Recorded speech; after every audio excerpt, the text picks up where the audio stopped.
A system that completes tasks is useful. A system that learns what completion means to you is indispensable. Man, think about that for a second.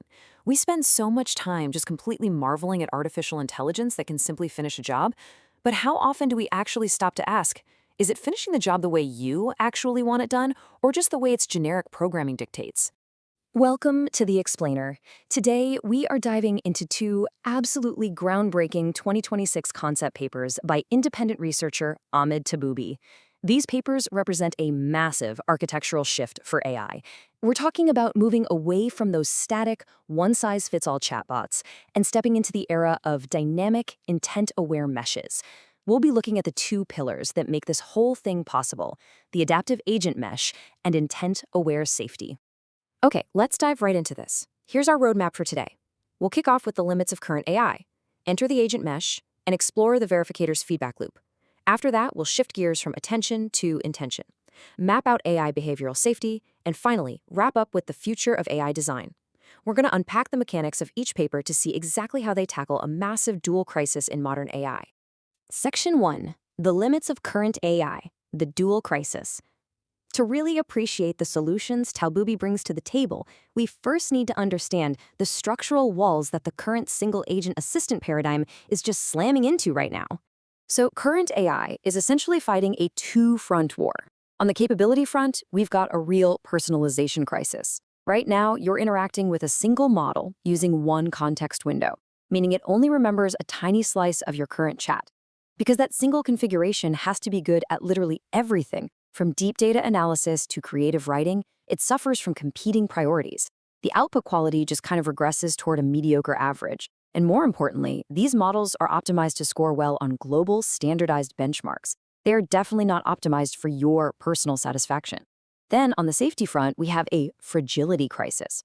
Existing safety filters mostly just look for specific bad words, surface-level text tokens, rather than actually understanding the true meaning of what a user is trying to pull off.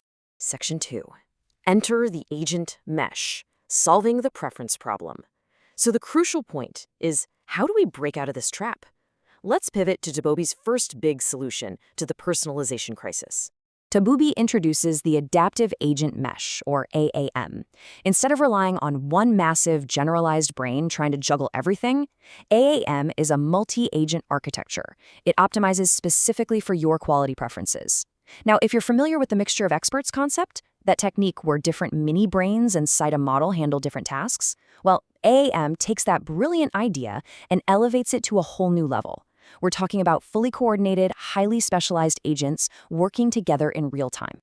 The absolute best way to understand this is to look at its structure. Think of this architecture like a highly efficient corporate hierarchy. Right at the top, you have the head agent. This is your CEO. You hand it a complex task, and the head agent breaks it down and delegates all the pieces. Below that, you've got your worker agents. These are your specialized departments. One strictly does research, another only writes code, another handles the analytics. But the real game changer here is that purple box right in the middle, the verificator.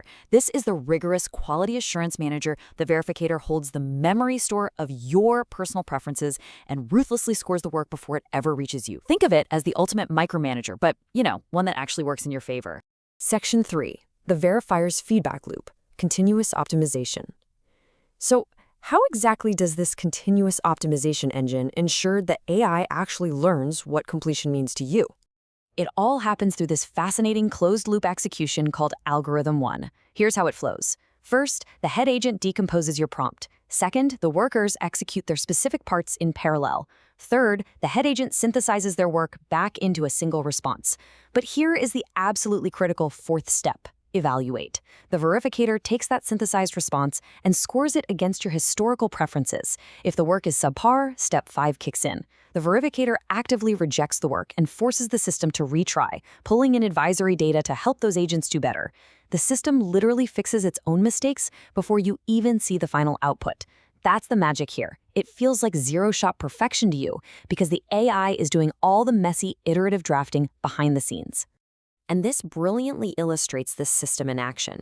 Notice the red line on the left representing the writing agent.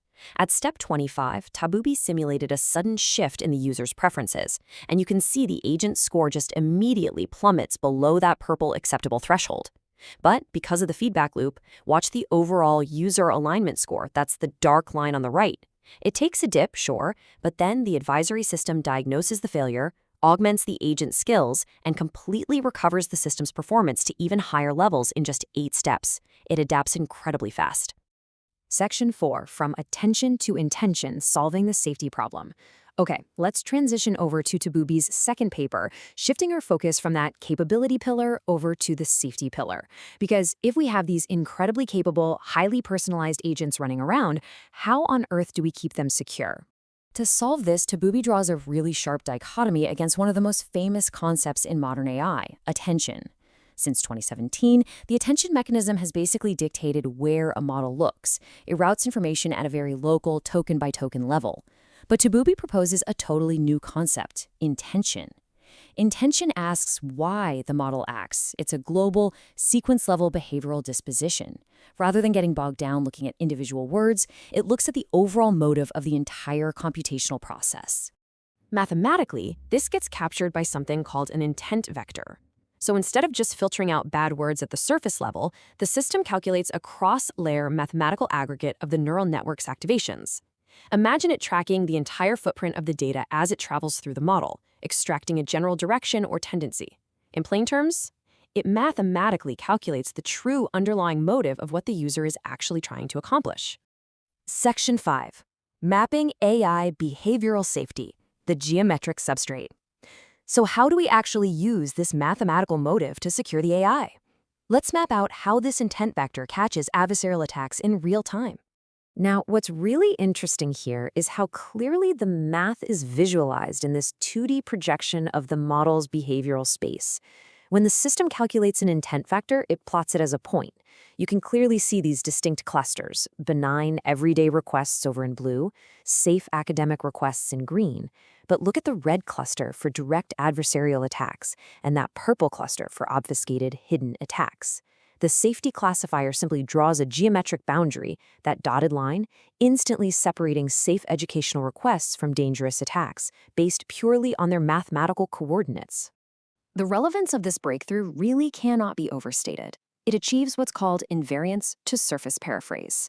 In older AI systems, if a prompt was blocked, a user could just paraphrase it, use clever wording, or invent some hypothetical role-play scenario to trick the filter. We all know that as prompt hacking. But with intent-aware safety, clever wording just doesn't work anymore. Why? Because no matter what clever words you use to disguise it, the underlying geometric shape of your motive is still going to land on the wrong side of that mathematical safety wall. Section 6, The Future of AI Design, Merging Preference and Intent. Let's pull this all together and see how these two architectures build a really cohesive vision. When we step back, we can see that Taboubi has outlined a really elegant dual-layered evolution. Pillar 1, the adaptive agent mesh, uses the verificator to move us from systems that just complete tasks to systems that dynamically optimize for your exact preferences. Pillar 2, intent-aware safety, moves us from flimsy word-based filters to deep geometric intent modeling. Combined, these two papers suggest that next-generation AI won't just be a static tool. It's going to be deeply personalized through the verificator while remaining structurally secure at a mathematical level. Both of these architectures act as deep representational guardians. They look right past the surface. One is guarding your personal user experience, and the other is guarding the system's integrity. Which leaves us with a truly fascinating implication to ponder. We've seen how these models can deconstruct our tasks, learn our exact personal preferences, and mathematically calculate the underlying intent of our words. But as these agent meshes become the standard, what happens when these deeply perceptive systems start analyzing the preferences and intents of other AI agents? The future of AI to AI interaction is really just beginning. Thanks for joining me on this explainer, and keep learning